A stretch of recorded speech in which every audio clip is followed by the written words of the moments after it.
¿Qué tal? Buenas noches. Bienvenidos a Espiral.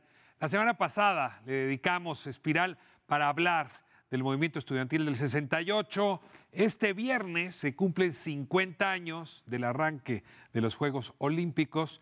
Y bueno, para festejar con usted, para conmemorar, para entender la dinámica que estos Juegos implicaron para México, hoy tenemos a dos grandes invitados. Felipe El Tibio Muñoz, medallista, oro en los Juegos Olímpicos, que se volvió una figura emblemática de aquella época y su lucidez hoy nos acompaña para explicar el momento. Del otro lado tenemos a Ariel Rodríguez Curi. Él es profesor del Colegio de México, está por publicar un libro sensacional que es El Museo del Universo, los Juegos Olímpicos y el movimiento estudiantil del 68 en México. En realidad lo que hace es mostrar la época, los tornillos, las rondanas, los cables de ese momento que todavía nos dice tanto en el presente. Es una conversación entre el investigador y el deportista que le va a ofrecer una mirada que nadie más le regalaría. La compartimos el día de hoy. Juegos Olímpicos, 1968, 50 años después. Comenzamos.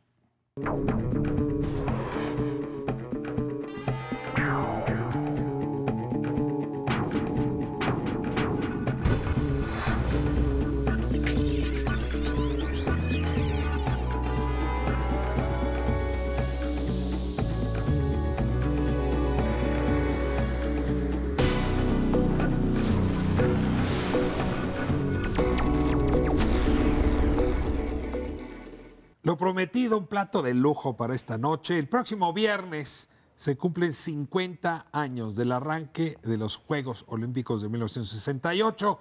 Tengo a dos personalidades que nos pueden hacer viajar en el tiempo, ¿no? Un poco meternos en esa máquina que nos permita ver cómo eran entonces los abuelos, los padres, cómo eran los jóvenes entonces, qué implicaban los Juegos Olímpicos. Les doy la bienvenida y como es tradición aquí en Espiral, les voy a pedir que ustedes se presenten. Ariel Rodríguez, comenzamos contigo. Muchas gracias por la invitación. Soy Ariel Rodríguez Curi, soy profesor en el Centro de Estudios Históricos del Colegio de México y acabo de terminar un libro que se llama Museo del Universo, los Juegos Olímpicos y el movimiento estudiantil de 1968. No es lógico el título si no nos lo explicas. ¿Por qué los Juegos Olímpicos y el movimiento estudiantil relacionados con el universo? Y yo diría que relacionados sobre todo con el museo, que trata de dar cuenta de todo el universo en ese momento. Literalmente así se propusieron varias de las exhibiciones de la Olimpiada Cultural, por ejemplo. Hubo cosas que se planearon, cosas que se mostraron a lo largo de 1968, como la carrera espacial, la escultura, la pintura, hubo muchos festivales musicales, etcétera, pero también hubo un movimiento estudiantil, una protesta que cabe en ese museo. Es como las antiguas ferias, ¿no?, internacionales, donde todo tenía que estar ahí en ese momento.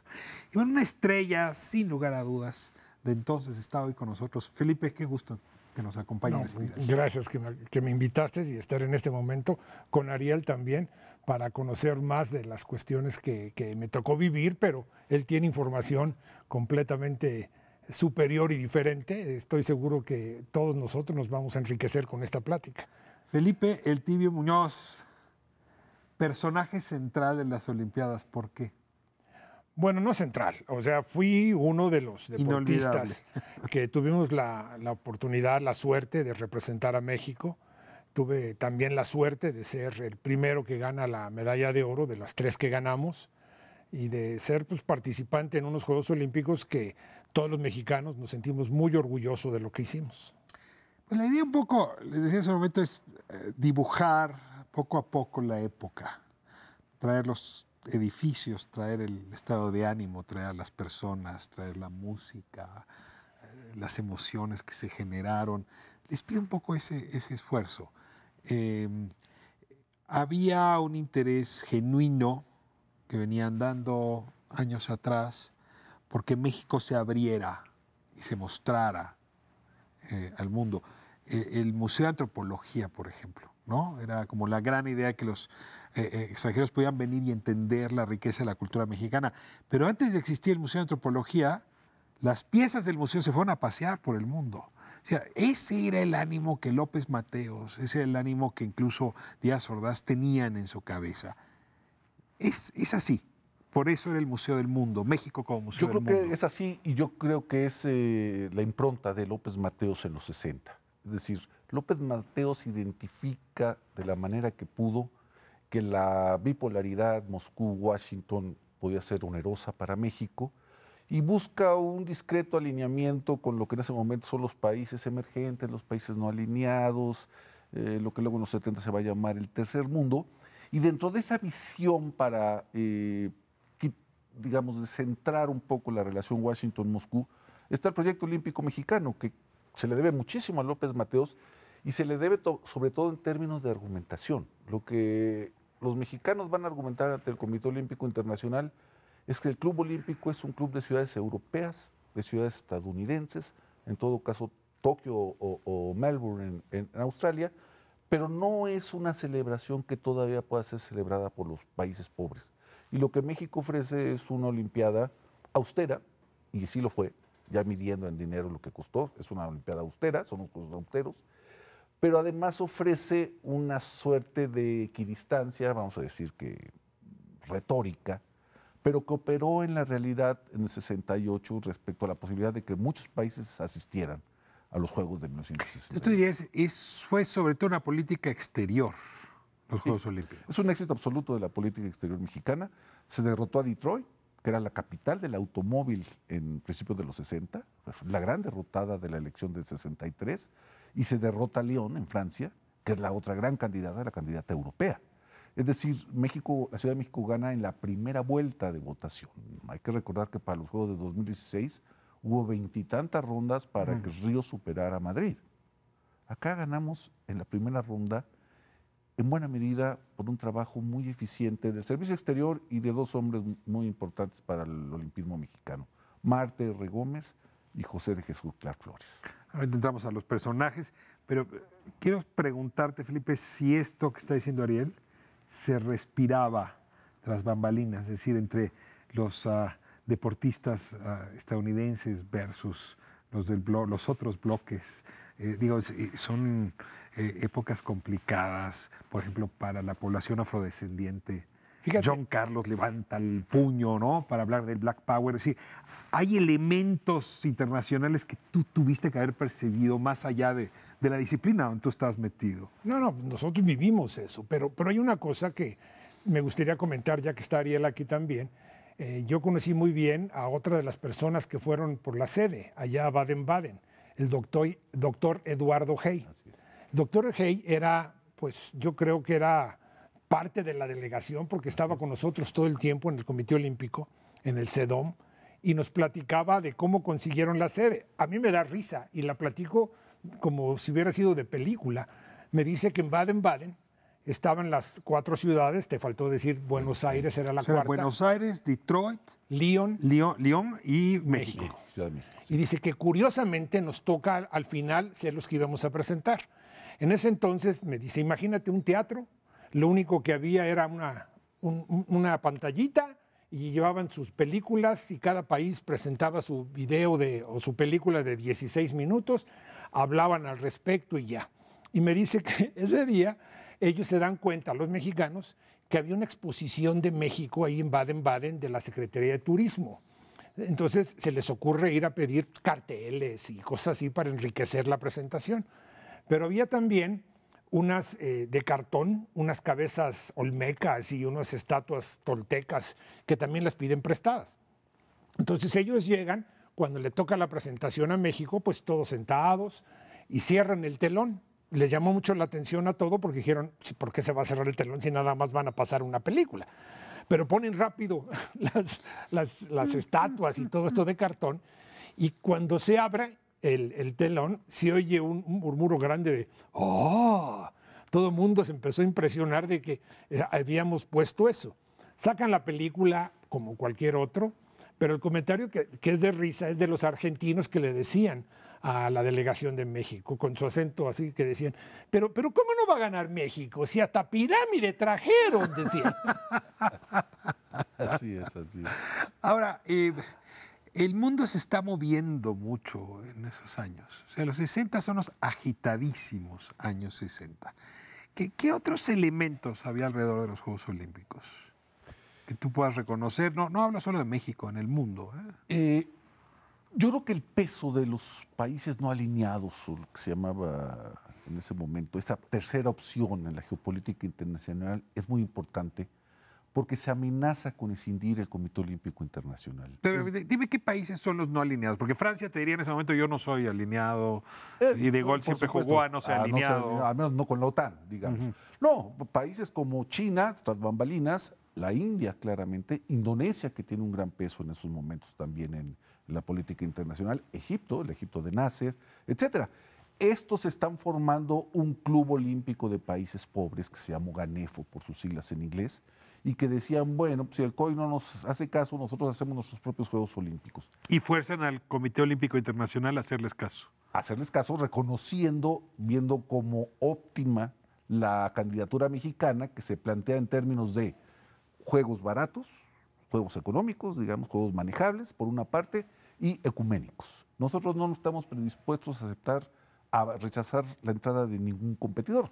Los franceses, por ejemplo, tenían muchos problemas para aceptar a Alemania del Este porque no reconocían a Alemania del Este, por ejemplo. Los habían negado visas para competencias olímpicas. Eso da una idea de todavía el conflicto de una Europa que acaba de pasar por la guerra. Es decir, en 1963 han pasado menos de 20 años del fin de la Guerra Mundial. Y tienes Corea poco antes, Vietnam en ese momento. Vietnam creciendo, tienes Cuba, ya pasaron las mayores crisis cubanas.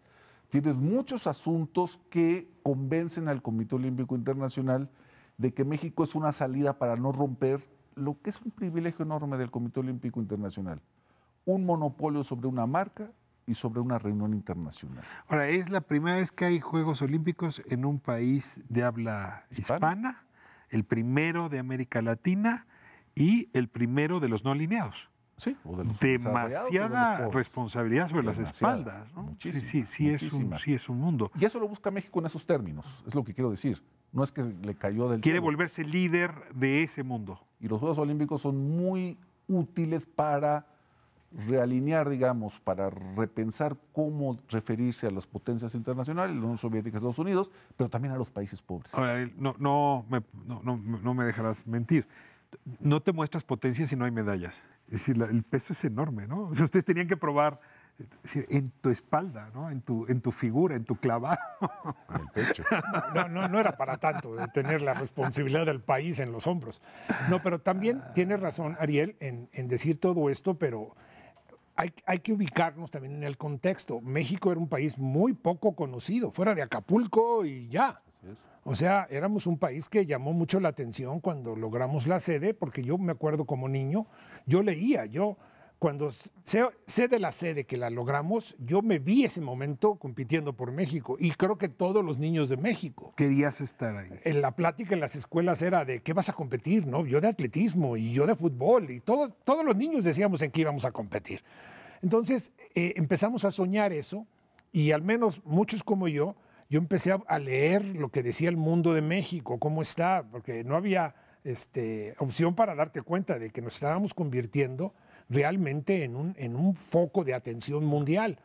Y el mundo desconocía de nosotros. Había comentarios que decían, ¿habrá camas en México? Porque en petates y en hamacas no sé si podrán dormir los deportistas.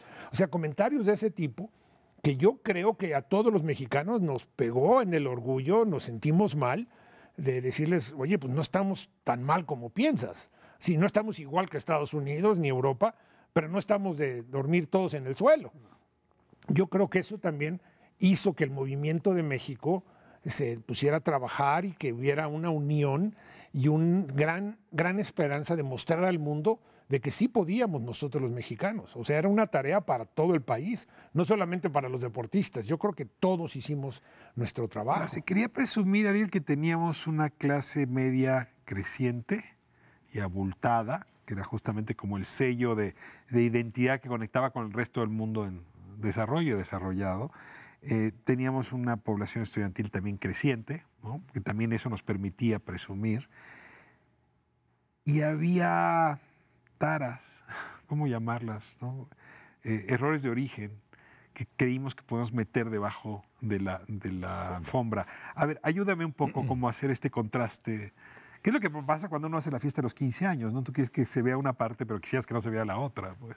Y yo creo que a los organizadores mexicanos les tomó algunos años saber qué querían comunicar con los Juegos Olímpicos. No es tan obvio, incluso en el momento de la solicitud de la sede. ¿Tú crees que Ramírez Vázquez Ramírez Vázquez llega hasta 66 con una capacidad decisoria en el comité organizador. Ahí ya se aclaran las cosas. Pero antes no.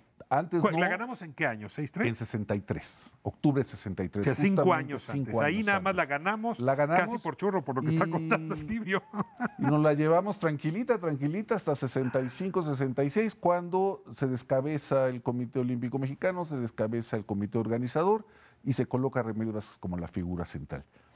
Ahí hay un giro muy especial en la comunicación porque se da cuenta, Ramírez Vázquez y su equipo se dan cuenta que este no es un acto que tiene que ver con lo que se llamaba pueblo, que es todavía una definición amorfa, sino que ya requiere de públicos que se van especializando. Por eso la importancia de la Olimpiada Cultural, por ejemplo, porque es para un cierto tipo de público. A ver, déjame de entender, no es el bonche de gente ahí en la plaza. Que se va a educar con los Juegos Olímpicos mágicamente, no. Ya, son públicos más particulares. Ramírez Vázquez entiende que hay muchos públicos, que el pueblo está fragmentado en públicos. Y que es propio de la clase media, ¿no? La especialización. Entre otras cosas. Pero también hay un público estudiantil que no necesariamente en todos los casos es de clase media. También hay grupos populares que se identifican en otro plano con los Juegos Olímpicos. Quizás el de, por ejemplo, llevar el box a la Arena México, que es muy importante para esos momentos. En fin, yo creo que la gran hazaña de comunicación de los Juegos Olímpicos es descomponer esa cosa que se llamaba pueblo en unos públicos diferenciados que saben apreciar todo lo que ofrece el universo olímpico. Déjeme, perdón que abuse de tu experiencia, pero ganas la medalla y has de haber sido un hombre amado por todo el país. ¿Reconociste públicos distintos? Es decir, que te trataran distinto, no sé, las señoras de las lomas, de los barrios. Bueno, no tanto así, pero sí me di cuenta de varias cosas. A mí me preguntaban eso, ¿qué te hicieron los Juegos Olímpicos? Y le digo, yo creo que me hicieron guapo, porque antes no me pelaba nadie. Yo no tenía ni novia, le digo, y ahora pues hasta me buscan las muchachas. Tenía seguridad en ti mismo seguramente también. Pero no salía yo con nadie y de repente pues las muchachas que nunca me hicieron caso me empezaron a hacer caso. Y por eso digo, yo creo que me hicieron guapo porque no sé qué me pasó. Pero sí te diste cuenta que México era un país muy diverso. Y yo creo que también nosotros los mexicanos nos dimos cuenta de cómo éramos. Sí. Porque también, acuérdate, México era un país muy centralista. Tú vivías en Tijuana y querías ser del equipo de gimnasia, tenías que venir a la Ciudad de México. O sea, si querías ser nadador y vivías en Guadalajara, ya no tan lejos, tenías que venir a la Ciudad de México a entrenar. O sea, centralizábamos todo aquí en la Ciudad de México. Éramos un enano cabezón, éramos un país de ese vuelo. Y eso también nos cambió. O sea, los Juegos Olímpicos empezaron a decir, ¿por qué no podemos tener un centro olímpico también en León, en Durango, en Mérida? Hay deportistas en todos lados, ¿por qué todos centrarlo aquí? Ahora ya está muy descentralizado el deporte, pero en ese entonces, si tú querías que tus hijos fueran deportistas de alto rendimiento, tenías que venir a la Ciudad de México. Ahora, Ariel, si me remito a los años 50, 60, hay una necesidad del mundo cultural de hacer a un lado el maniqueísmo muralista, déjame utilizar ese término, ¿no? Es decir, uno va al Palacio Nacional, ahí está la representación de Diego Rivera de la sociedad mexicana, indios contra españoles, nada cabe en medio, en realidad una de las dos raíces despreciada, la española, ¿no? Pero sí nos metimos en un maniqueísmo que está en el cine de los años 50, y luego hay un intento por encontrar una conciliación distinta de las raíces.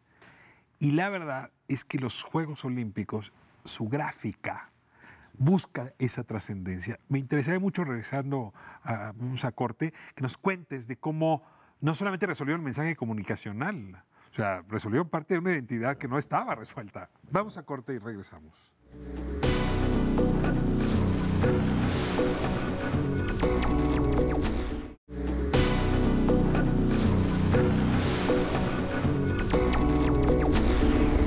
Estamos de vuelta en Espiral, todavía hablando del ambiente alrededor de los Juegos Olímpicos, son muchos temas los pendientes, pero nos metimos antes de corte en uno escabroso y sabroso, aunque rime. En los años 50, Miguel Alemán estaba muy preocupado por esta polarización que él caracterizaba como Jorge Negrete de un lado y Pedro Infante del otro. Trató de convencer a Ismael Rodríguez y lo logró, de meterlos en una misma película, a ver si podía fusionar las dos identidades, la del Rotito y la de, digamos, Pedro Infante y el pueblo. Yo tengo la impresión, Ariel, de que así llegamos a los 60. Es decir, huicholes o México moderno, clase media, México del norte pegado a Estados Unidos, es decir, digamos, Chiapas o Detroit, para ponerlo en estos términos. ¿Cómo los Juegos Olímpicos lograron finalmente armonizar esos elementos? Desde la gráfica, desde el mensaje, pues. Yo creo que sí, yo creo que desde la comunicación hasta los contenidos hay una mutación en los 60 fundamental. Yo creo que los Juegos Olímpicos llegan en uno de los mejores momentos de la cultura, incluso diría de la alta cultura mexicana de la posrevolución. Está la generación de Casa del Lago, está ya la ruptura en la plástica mexicana con los salones, etcétera. Los salones ya rompieron con los muralistas. Con los muralistas. Y Arriola está en la Casa del Lago. Arriola y luego, sí, en fin, es una ruptura muy importante que genera los cuadros para administrar ese otro discurso olímpico que es el de la Olimpiada Cultural, que es fundamental. Yo me puedo imaginar lo que significaría para un adolescente, para un joven o para una mamá y un papá poder ir a ver el Ballet Nacional de Senegal, Topless, por ejemplo, en Bellas Artes, ir a ver Bolshoi o partes del Bolshoi en Bellas Artes, ver a Duke Ellington o ver a Ella Fitzgerald o ver a Charles Aznavour, que acaba de morir, etcétera, como parte de la oferta, como parte no solamente del espectáculo, sino de la fragmentación del público mexicano tomado como una virtud. Yo creo que aquí se junta dramáticamente con el desenlace del movimiento estudiantil. Lo que el 2 de octubre, aparte del crimen en sí mismo que significa, nos roba, es un momento en que la cultura mexicana se desbordaba sobre sí y aceptaba el mundo como venía, sin temor, sin miedo, con propuestas propias. Hay una involución nacionalista en los primeros años de los 70, en parte como reacción al éxito enorme de la Olimpiada Cultural. Ahora hablamos del movimiento y cómo afectó, pero déjame regresar a esto.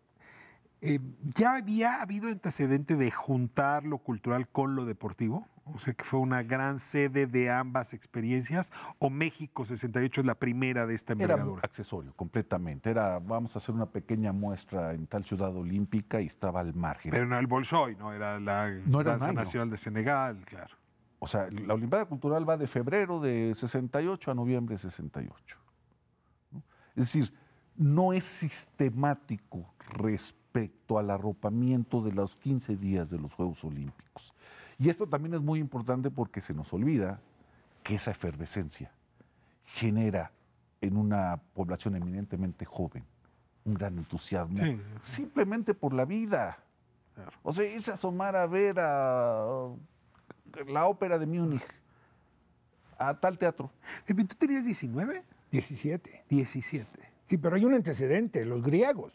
Los griegos hicieron, o sea, 3.000 años antes, hubo olimpiadas culturales también. O sea, de la era moderna fuimos los primeros y los únicos en haberlo hecho así. ¿Te sentiste ciudadano del mundo? No, yo me sentía más mexicano que nada, la verdad. ¿No te colocó eso como ya estoy entre los mejores del mundo? No, yo me sentía muy orgulloso de lo que habíamos hecho, de que se llevaran a cabo los Juegos Olímpicos, porque hubo momentos muy tensos donde los mismos deportistas pensamos, a lo mejor se suspenden o se cancelan. Sí, llegaron a pensar, ¿no? Sí, todo lo vimos por muchas razones. No solamente por los problemas nacionales, que eso pasaron 10 días antes o 2 meses antes, pero también los problemas de racismo en Estados Unidos, en África, la invasión de la Unión Soviética en agosto a Checoslovaquia. O sea, sí había habido movimientos fuertes, la Guerra Fría, todo lo que existía. Muerte de Luther King. Muerte de Robert Kennedy. El mismo Invasión en Praga en la primavera. Los problemas... ¿no? Mayo francés. En Francia. Tokio. Es decir, el mundo está... ¿Y eso podía haber descarrilado los Juegos Olímpicos? Claro. Lo llegaron a pensar. A eso lo platicábamos. Y nosotros, fíjate, competíamos mucho en California, nosotros los nadadores, porque la ciudad de Santa Clara era el centro de Estados Unidos de alto nivel deportivo de natación. ¿Tú te entrenaste allá? No, entrenamos en México, pero íbamos seguido a Santa Clara. Pero al lado de Santa Clara está San José. Y la Universidad de San José State, en California, fue la que inició también un problema de un posible boicot de atletas americanos, donde estaba Tommy Smith y John Carlos y Jim Hines y varios más, de boicotear los Juegos Olímpicos porque eran tratados muy mal. Lo vi hace poco, volví a recordar cuando me puse a revisar documentos donde decía, no queremos ir a correr a México, a los Juegos Olímpicos de México, cuando nos tenemos que arrastrar en Estados Unidos. O sea, ellos decían eso. Ellos abiertamente dijeron, vamos a boicotear los Juegos. Ese es un momento clave, cuando John Carlos levanta el puño para recordar el Black Power, ¿no? El poder de los afrodescendientes. Es decir, más de una vez el deporte como un lienzo, ¿no? Donde se refleja lo que le está pasando a la sociedad. Sí, mira, yo creo que no podemos perder de vista que propiamente la concepción, organización, ejecución de unos juegos en el sentido moderno, como lo conocemos, empieza nada más y nada menos que con la Alemania de Hitler en Berlín 36, ¿no? Y no hay que olvidar que Hitler quiso robar la llama olímpica literalmente y declarar a Berlín o Nuremberg como sedes permanentes de los Juegos Olímpicos. Ahorita suena muy loco. ¿Se le ocurrió esa barbaridad? Sí, Ricardo, pero en 1940, 1941, cuando era dueño de Europa, tenía mucho sentido para ellos y para muchas otras personas. Por supuesto que se propuso, ¿no? No le voy a decir afortunadamente, vino la guerra y cambió el escenario, pues, ¿no? Pero esto que decía Felipe es fundamental. Los Juegos Olímpicos de la Ciudad de México estuvieron a punto de fracasar en febrero de 1968, cuando se obligó a México a invitar a Sudáfrica del apartheid, ¿sí? A recibir invitación. México lo iba a excluir, a pesar del ecumenismo al que hacías referencia. Estaba expulsado del Comité Olímpico Internacional Sudáfrica, fue receptada y por reglamento olímpico tiene que ser invitada. Ramírez Vázquez siempre relataba que fue a ver a Díaz Ordaz todo compungido y le dijo Díaz Ordaz, pues hágale como quiera, pero esos cabrones no entran, ¿no? La amenaza de boicot era todo África Negra, todos los países árabes, todo el bloque socialista y el Caribe. ¿Y cómo lograron que Sudáfrica no entrara? Con una maniobra del Servicio Exterior y de los organizadores mexicanos para que volvieran a expulsar a Sudáfrica del Comité Olímpico Internacional, por lo tanto no recibe invitación, y porque en principios de abril de 1968 es asesinado Luther King y hay motines en 100 ciudades norteamericanas, que convence a un reluctante Abe Brundage, presidente del Comité Olímpico Internacional, a decir, bueno, pues sí es cierto que el problema racial tiene alguna importancia en este mundo. A ver, hay un sociólogo que me gusta mucho, poco conocido, bueno, Norbert Elias, que tiene un texto muy bonito sobre cómo el fútbol y el parlamentarismo, la democracia parlamentaria surgen al mismo tiempo. Incluso el fútbol ayuda a explicar la democracia. Perder y ganar es un asunto casi deportivo. A ver, siguiendo nada más esta lógica, los Juegos Olímpicos al sistema internacional, ¿qué son?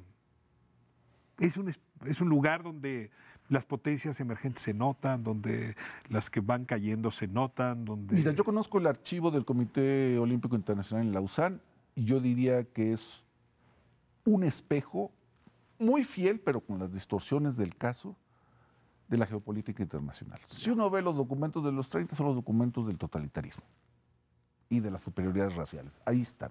Si uno ve la documentación de los 50 y los 60, como fue mi caso, uno ve el problema de la descolonización. Si uno mira los documentos de los 80 y los 90, está el problema del medio ambiente y está el problema de las mujeres. Oye, el tema ahora Brasil es el tema de la corrupción, o sea que... Es un tema anterior a Brasil, más documentado en los Juegos Olímpicos de Invierno que en los Juegos de Verano.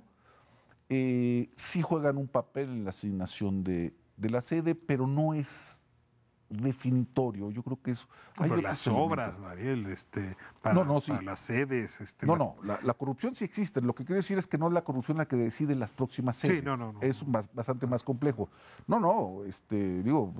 Pensamos mucho en Brasil, pero hay que recordar que Montreal adquirió una deuda de casi 50 años por hacer un estadio que no se puede usar más que 2 o 3 meses al año, que es un frío de los 1000 demonios en Montreal.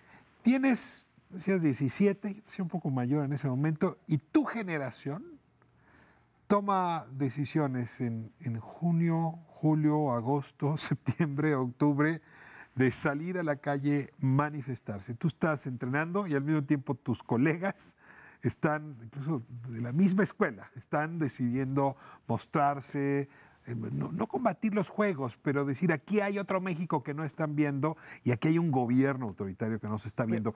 ¿Esa contradicción en tu cabeza juega, te preocupa, mucho, la vives? Porque no fue una decisión.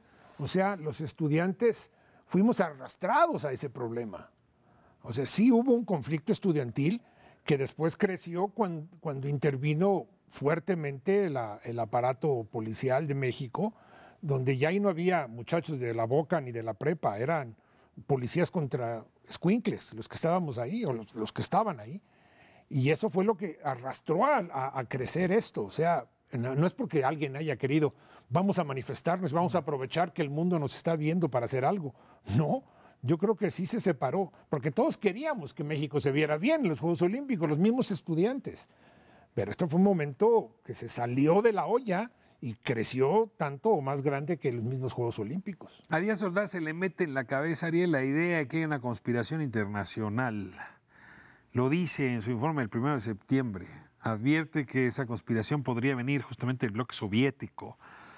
Acusa a los estudiantes de ser unos ingenuos, manipulados, manipulables. Y los estudiantes querían diálogo y le gritaban, oiga, no, nosotros no queremos descarrilar los Juegos Olímpicos, queremos hablar con usted, nos podría recibir. A ver, ¿me ayudas a entender esa incomprensión tan dramática? Hay una imagen de Ramírez Vázquez que la platica en entrevistas, alguna que le hice yo, pero muchas otras, donde dice, los muchachos, los estudiantes jamás militaron contra los Juegos Olímpicos porque era parte del ambiente y era parte de su libertad. Curiosamente, eso lo entendían los muchachos de la Boca y de las prepas. Y narraba cómo del edificio del comité organizador se bajaban todos los muchachos voluntarios, que eran estudiantes universitarios o politécnicos, se iban a las manifestaciones y regresaban a trabajar toda la noche y la madrugada en sus obligaciones como miembros del comité organizador. José Revueltas trabajaba en las mañanas para Ramírez Vázquez y en la tarde escribía cosas a favor del movimiento. Era mucha gente en esa lógica. García Ponce hacía lo mismo, ¿no? Es decir, prácticamente todos los intelectuales que firman manifiestos están de una u otra manera conectados a ese gran experimento bellísimo que es la Olimpiada Cultural. Nadie se podía perder la Olimpiada Cultural.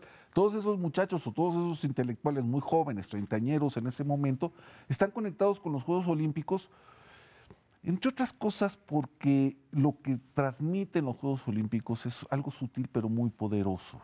Es nuestra última relación con el mundo pagano, con el mundo de los héroes, ¿no? O sea, el atleta olímpico, Felipe, es un héroe.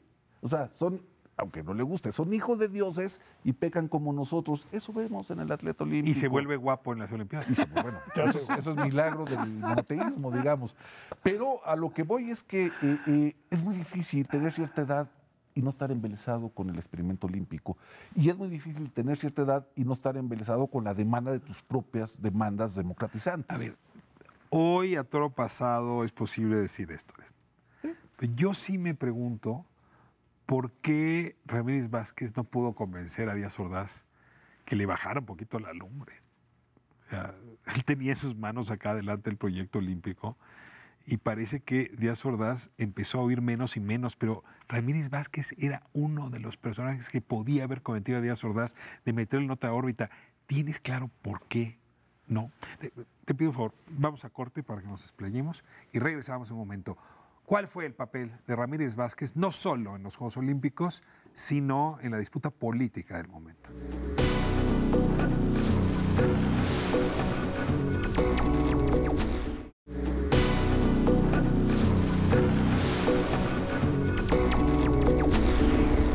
Estamos de vuelta en Espiral hablando de esta conjunción de meteoritos en 68, bueno, el movimiento estudiantil, los Juegos Olímpicos, la Guerra Fría, los no alineados, en fin, demasiadas pelotas, demasiadas variables para poderlo resolver. Y déjame nada más, Felipe, regresar a un tema que teníamos contigo. Los jóvenes en ese momento eran olimpistas y eran estudiantiles en su movilización. Eran las dos cosas. ¿Qué pasa con los deportistas también?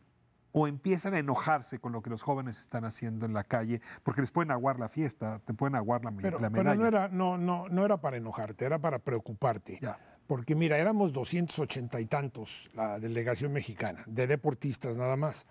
Pero éramos la punta de lanza, había muchos entrenadores, había un comité organizador enorme, había edecanes, había tanta gente que estaba involucrada en los mismos juegos que todos queríamos hacer algo por México, o sea, por los mismos juegos. O sea que yo creo que no solamente los deportistas, sino mucha gente más realmente se preocupó por eso. Pero no se enojaron, dijeron, es que si siguen así nos van a acabar la fiesta. No vi nada de enojo. ¿Tú no sentiste, ahí están los comunistas haciéndonos daño? Aquí hay tú no, como Díaz Ordaz, no viste una conspiración comunista detrás. No, de ninguna forma la vimos. No era el ambiente entre los deportistas. No, era de preocupación nada más, pero no. Y no solamente te digo, por los problemas nacionales. Los internacionales también nos preocupaban.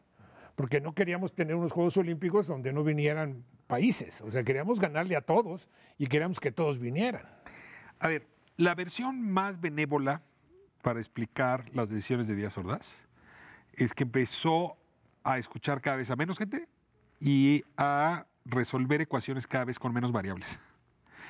Y cuando uno tiene poca información y pocas variables, no alcanzas a entender la complejidad que se está explayando en este programa, imagínate cómo era entonces, puedes cometer errores muy graves. Y te preguntaba hace un momento, a ver, una voz clave era Ramírez Vázquez. O sea, Ramírez Vázquez era políticamente influyente, era el responsable de los Juegos y muy probablemente tenía una opinión que pudo haber movido las cosas.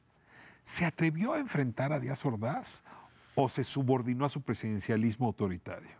Mira, yo no conocí tanto a Ramírez Vázquez, pero de lo que entreveo a partir de documentos, las entrevistas que le hice y demás, creo que él, como otros personajes claves, pecaron de respetuosos. Sumisos, indecisos.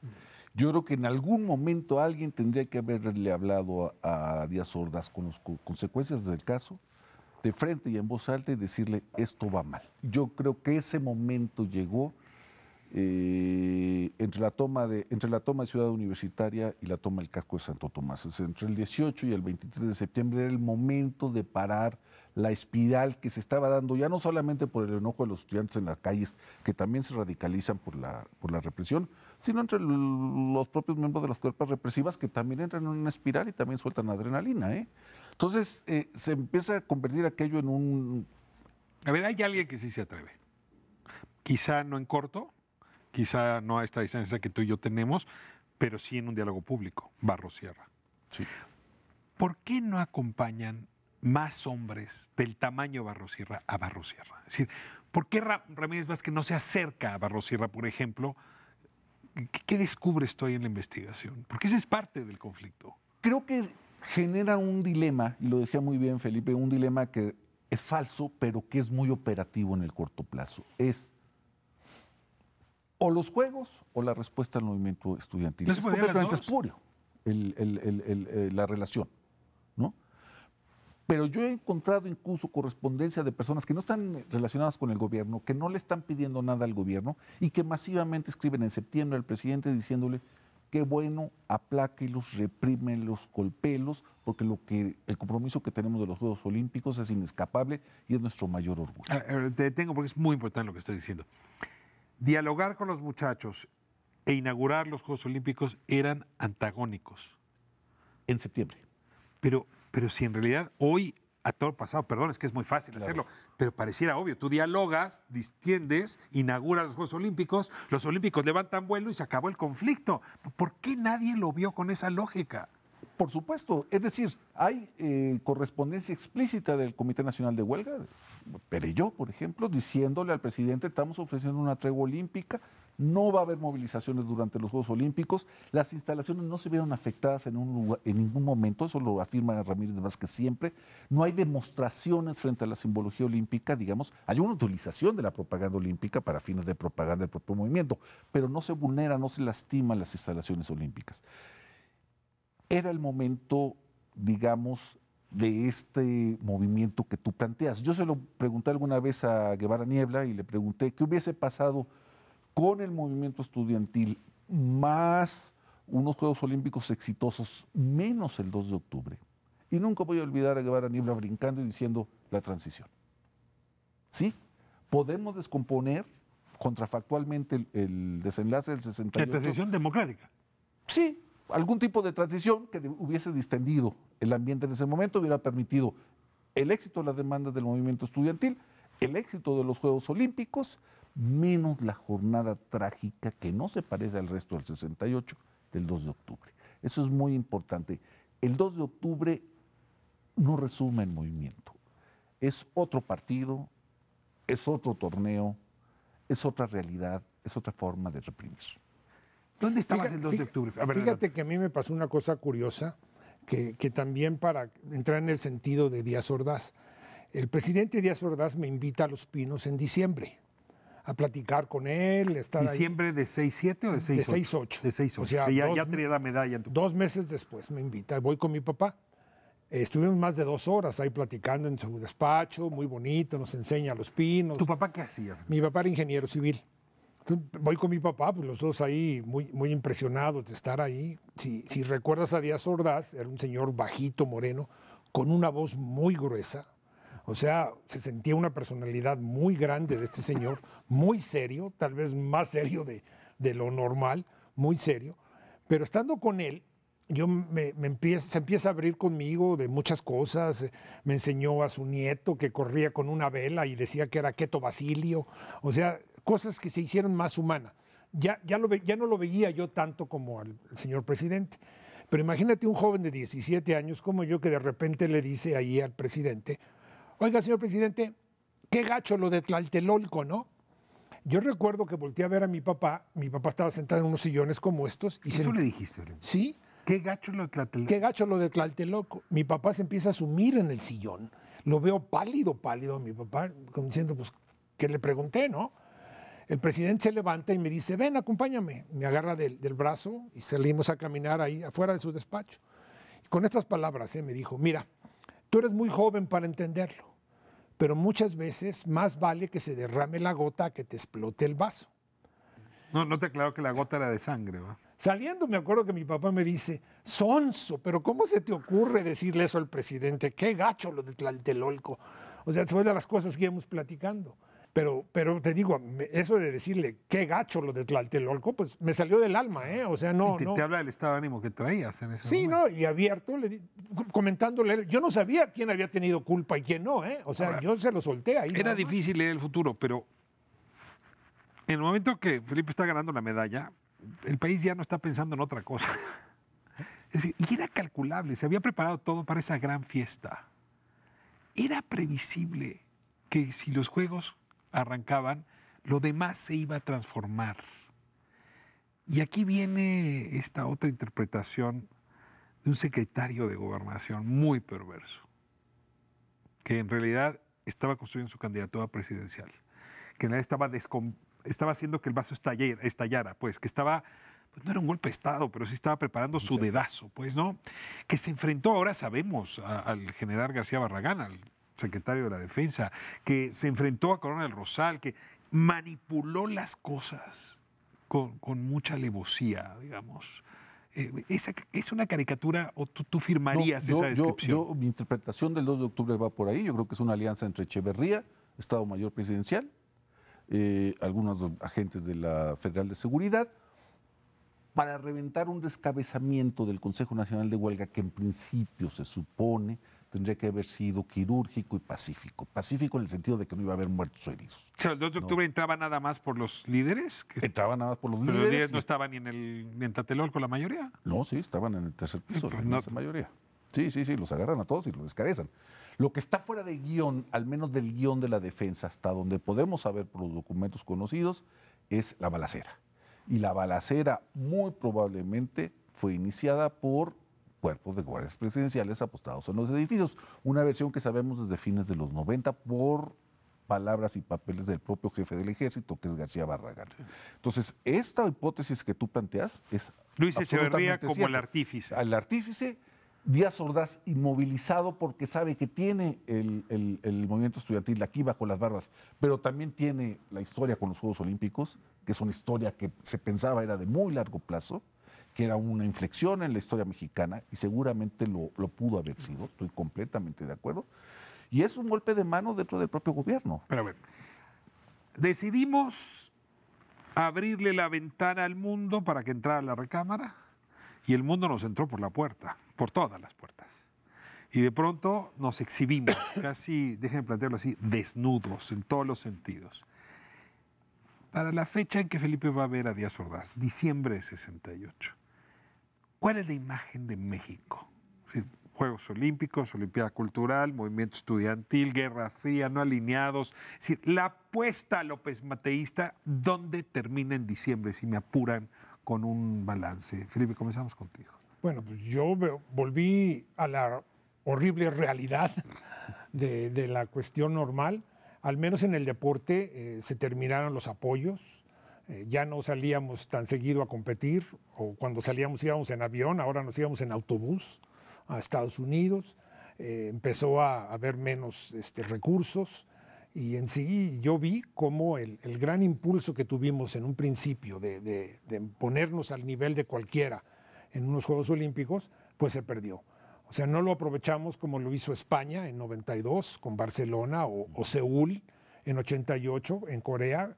O sea, que ellos sí supieron aprovechar ese impulso que tuvieron previo. Ahora son grandes potencias deportivas ambos países, y nosotros no. Dejamos ir ese impulso. Y lo vi, porque yo continué en el deporte y ya no teníamos nada. Afortunadamente se quedó nuestro entrenador, pero ahora, y el CEDOM, que teníamos el CEDOM y el lugar. Es como cuando va el presidente municipal a inaugurar una escuela y ese día la pintan, pero al día siguiente ya no hay ni para los pizarrones. Sí, ni luz, ni nada, así fue. O sea, así fue literalmente lo que nos pasó. Con el resto, digamos, más allá del deporte, ¿México logra dar un paso en la política internacional? ¿Se vuelve una pieza clave en los organismos multilaterales? ¿Se hace una voz líder entre los no alineados? Yo creo que Echeverría recupera algo que a Díaz Ordaz espantaba muchísimo, que era una nueva política exterior. Yo creo que hay más continuidad entre Echeverría y López Mateos en esto de los no alineamientos, etcétera. Yo creo que eso se recupera. Yo creo que el impulso cosmopolita de la cultura mexicana se mantiene, a pesar de que hay una regresión en términos de los símbolos del Estado y todo. El nacionalismo de Echeverría es muy evidente respecto a lo que pudo haber sido los Juegos Olímpicos. Creo que en términos políticos es una derrota en toda la línea. La reforma política debió esperar 10 años. ¿El mundo se da cuenta de la represión estudiantil? ¿El mundo toma nota de que México no es un país democrático, sino autoritario? Yo creo que el gobierno solo se moviliza a nivel internacional respecto a los saldos del movimiento estudiantil después del 2 de octubre. Da instrucciones a las embajadas y a los consulados para que mantengan una cierta política de información o de desinformación, pero es un mundo de guerra fría. Y en muchos centros de poder y muchas sociedades lo que miran en primer lugar es la estabilidad. No tanto los contenidos democráticos de esa estabilidad. Puestos a pensar, la mayor parte de los europeos y Estados Unidos prefieren un México estable, aunque represivo, que un México agitado, pero más abierto. O sea, las cartas que recibía Díaz Ordaz, que decías de muchos mexicanos, eran cartas que pudo haber recibido de muchos seres humanos en el mundo. Ese era el ambiente entonces. Son las cartas de lo que Nixon llamaba en ese mismo momento las mayorías silenciosas. Nosotros no hacemos manifestaciones, nosotros no quemamos camiones, pero péguele a los estudiantes porque se están portando muy mal y están atentando contra los Juegos Olímpicos, que es nuestro mayor compromiso internacional. Son cientos de cartas y no piden nada a cambio los que las mandan. ¿Me explico? Es una adhesión incondicional al poder tal como lo ejerce Díaz Ordaz. Yo lo llamé a esa parte de mi investigación el lado oscuro de la luna. Pero ¿sabes qué también pasó? Y me estoy dando cuenta ahora. No se supo en México la magnitud de lo que sucedió en Tlatelolco. O sea, en México apenas la prensa decía, y lo vi hace poco, el Excelsior decía 20 muertos y 100 y tantos heridos, 400 detenidos, cuando en realidad el número era mucho mayor. No había redes sociales. No, y la información la tenía controlada el gobierno. Afuera es donde se supo más. Porque sí se filmó, los noticieros extranjeros que ya estaban en México para Juegos Olímpicos, cubrieron esa situación. O sea, afuera se supo, pero en México no. También eso ayudó a que los Juegos Olímpicos fueran como fueron, tranquilos y sin esperar ningún problema. Pues el 68 fue tan un parteaguas que nos tienen 50 años después escribiendo libros, dando testimonios, haciendo programas de televisión sobre el tema. Felipe, No sabe cuánto gusto me da tenerte aquí. No, muchas gracias. Ariel, lo mismo. Tu libro estará en venta en breve. En breve. Me muero de ganas de poderlo leer. Gracias por darnos una probada desde ahora. Va a ser un hitazo. Vamos a ver. No se lo pierda usted.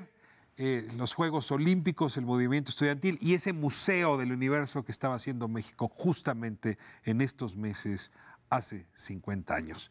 Nos vemos próxima semana, 10 de la noche, Espiral. Le agradezco mucho que nos permita entrar a su hogar todas las semanas.